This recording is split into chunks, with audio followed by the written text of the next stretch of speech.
Bien-aimés du Seigneur, loué soit Jésus-Christ et bienvenue dans cet exercice spirituel. Dimanche dernier, Jean-Baptiste entrait en scène pour nous accompagner dans notre marche vers Noël. De ce fait, il annonçait Noël, entendu la venue de Jésus, comme révélation de la gloire de Dieu. Pour nous y préparer, son discours était un appel à la conversion, accompagné d'un baptême. La métanoïa, employé pour dire la conversion, a prioritairement un sens spirituel de repentance. En cela, il est bien distinct de épistrophe, qui indique un changement de direction dans le sens de inversion de marche, c'est-à-dire le retour vers le point de départ, vers l'origine, vers son origine. Mais Jean-Baptiste qui emploie métanoïa pour nous appeler à la conversion spirituelle va assortir son appel des exemples pratiques par la suite. Ce que doivent faire les publicains, les soldats pour matérialiser leur conversion pour qu'elle ne soit pas abstraite et vague. C'est en cela que la parole hébraïque choub est plus expressive parce qu'elle combine à la fois ces deux modes de conversion. La conversion en hébreu n'est pas qu'un mouvement spirituel de repentance, elle aussi un changement pratique de mode de vie. C'est sur cet aspect pratique qu'insiste Luc en relevant plus d'une fois la question « Que devons-nous faire ?» La question « Que devons-nous faire ?» relève pertinemment de la morale. Je le dis en pensant à Emmanuel Kant, dans sa critique de la raison pure. Il y liste 3 questions selon 3 disciplines différentes. Que puis-je connaître, qui est de l'ordre des possibilités rationnelles, relève de l'épistémologie. Que m'est-il donné d'espérer, qui est de l'ordre de la grâce, relève de la religion. Que dois-je faire, qui est de l'ordre de l'obligation, relève de la morale. Alors, la question « Que devons-nous faire ?» que les foules venues se faire baptiser adressent à Jean-Baptiste retrace les exigences morales nécessaires pour bénéficier du salut qu'apporte le Fils de l'homme. Jean-Baptiste pourrait répondre par des généralités aux entités sociales.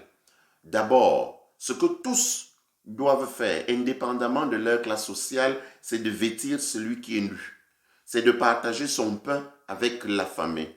Nous avons là en écho l'évangile de Matthieu au chapitre 25 qui projette la scène du jugement dernier.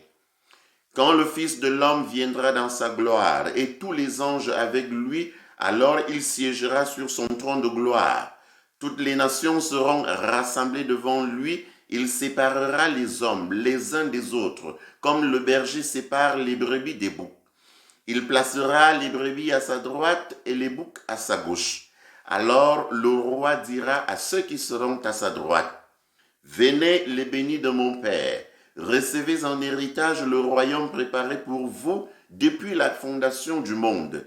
Car j'avais faim et vous m'avez donné à manger, j'avais soif et vous m'avez donné à boire, j'étais un étranger et vous m'avez accueilli, j'étais nu et vous m'avez habillé, j'étais malade et vous m'avez visité, j'étais en prison et vous êtes venus jusqu'à moi. » Ce ton eschatologique résonne dans la finale de l'évangile de ce dimanche quand Luc parle de Jésus qui vient tenant à la main la pelle à vanner pour nettoyer son aire, abattre le blé et amasser le grain dans son grenier.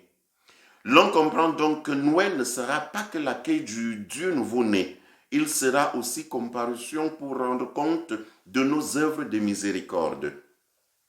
Après cette généralité qui engage tous, Jean-Baptiste procède par casuistique. D'abord, les publicains qui sont des collecteurs d'impôts. Les publicains étaient déjà mal vus parce que personne ne paye volontiers l'impôt à l'État. Pire encore, quand il s'agit d'un dominateur étranger. Les publicains profitaient de cette inimitié envers l'occupant pour lui endosser certains abus parmi lesquels surfacturation des taxes et des prix douaniers, l'institution de la corruption. En somme, les publicains désignent tous ceux qui ont un rapport incestueux avec l'argent, tous ceux qui gagnent malhonnêtement l'argent par divers types d'abus. Ils ne verront pas la gloire de Dieu s'ils ne se convertissent pas, s'ils ne changent pas.